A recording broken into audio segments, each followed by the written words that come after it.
Non, le Mali ne tombera pas, le Mali ne tombera jamais. Mes chers frères et sœurs maliens, quelle que soit la dureté des épreuves que vous traversez en ce moment, souvenez-vous que vous n'êtes pas seuls.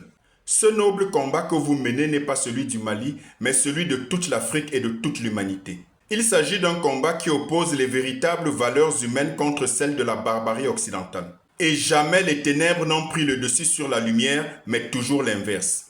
Vous avez eu le courage et l'audace d'initier le vent irréversible de liberté qui souffle partout en Afrique, et vous êtes la locomotive d'un combat pour la souveraineté africaine qui ne peut qu'aboutir à la victoire. Ne vous laissez surtout pas impressionner par les dernières gesticulations d'un empire colonial agonisant. La chute de l'ennemi est désormais inéluctable, voilà pourquoi il jette toutes ses dernières forces avec la plus grande sauvagerie dans ce combat. Souvenez-vous d'Haïti, la première nation libre du monde, qui a de haute lutte arraché sa liberté des griffes du prédateur qu'est la France, en humiliant Napoléon et son armée qui était pourtant considérée comme la plus puissante du monde. Tout comme pour le Mali aujourd'hui, la France n'a jamais digéré l'humiliation que lui infligeait Haïti. Voilà pourquoi elle ne s'est jamais lassée de déstabiliser Haïti politiquement et de la piller économiquement jusqu'à ce jour. L'instabilité chronique et la pauvreté extrême que subit Haïti depuis des siècles maintenant sont le fait de l'acharnement de la France contre ce pays. Le but ultime de la France dans son acharnement contre Haïti, au-delà de vouloir la punir par rapport à son audace de s'être libérée de son hégémonie, c'était de dissuader les autres populations noires à travers le monde sous le joug colonial de la France, afin qu'elles n'envisagent jamais de reproduire ce que Haïti avait fait subir à la France. Autre époque, même méthode et même barbarie, Napoléon Bonaparte au XIXe siècle, Emmanuel Macron en 2026, la France n'est pas prête à digérer l'humiliation que lui ont fait subir les pays de l'AES. Et l'obsession de déstabiliser le Mali en premier s'explique par le fait que si le Mali tombe, lui qui a commencé cette révolution, alors dans les plans diaboliques de la France, c'est que les autres pays, c'est-à-dire le Burkina Faso et le Niger, vont eux aussi tomber. Mais la chance inespérée que nous avons, nous Africains, c'est que de toute l'histoire de la France coloniale, il n'y a jamais eu de dirigeant français avec un déficit d'intelligence aussi aigu. Ils ont perdu de vue que l'Afrique d'aujourd'hui n'est pas l'Afrique du 19e siècle. S'ils ont réussi à déstabiliser Haïti après sa révolution, ils n'y arriveront pas pour ce qui est du Mali et des pays de l'AES. La mobilisation dans la lutte pour la souveraineté d'un pays, d'une région, d'un continent et de tout un peuple n'a jamais été aussi généralisée. De la même façon que Napoléon Bonaparte a rétabli l'esclavage en 1804, Emmanuel Macron veut rétablir la colonisation en Afrique pour assurer la survie de son pays agonisant. Mais il se trompe d'époque une fois de plus parce que les consciences africaines sont plus que jamais éveillées et conscientes des manipulations extérieures à des fins de prédation.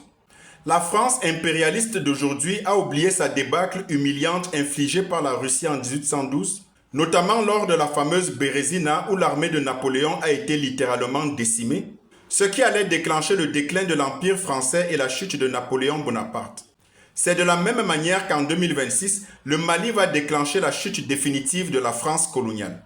Le Mali et les pays de l'AES seront sans aucun doute, et notez bien ce que je dis là, le tombeau de l'impérialisme français et occidental. Emmanuel Macron n'a qu'une seule obsession, c'est de faire tomber par vengeance personnelle les pays de l'AES avant la fin de son mandat le 13 mai 2027. Donc, attendez-vous à ce que la France et ses supplétifs africains multiplient et intensifient les manœuvres de déstabilisation des pays de l'AES. Mais c'est peine perdue parce qu'on n'arrête pas le vent de la liberté avec des bombes et avec des kamikazes, même s'ils sont grassement payés et armés. Il n'y a absolument aucun risque que les peuples africains fassent demi-tour dans ce combat acharné pour leur souveraineté, surtout avec la victoire qui se précise de façon claire au fur et à mesure qu'on avance. Donc, chers frères et sœurs maliens, chers frères et sœurs burkinabés, chers frères et sœurs nigériens, ne lâchez rien. Nous sommes tous maliens, nous sommes tous burkinabés, nous sommes tous nigériens et nous allons gagner ce combat coûte que vaille. S'attaquer au Mali et penser qu'on peut vaincre le Mali au point de le faire reculer dans sa lutte pour la souveraineté, c'est clairement ne pas connaître le Mali. Je vais vous rafraîchir un peu la mémoire pour que vous compreniez ce que c'est que le Mali. Le Mali, c'est une superficie de 1,24 million de kilomètres carrés, ce qui fait de lui l'un des 5 pays les plus vastes d'Afrique. C'est au Mali qu'a vu le jour, au XIIIe siècle, l'une des toutes premières universités au monde, celle de Tombouctou. Le Mali, c'est également l'une des plus grandes et anciennes civilisations africaines et humaines.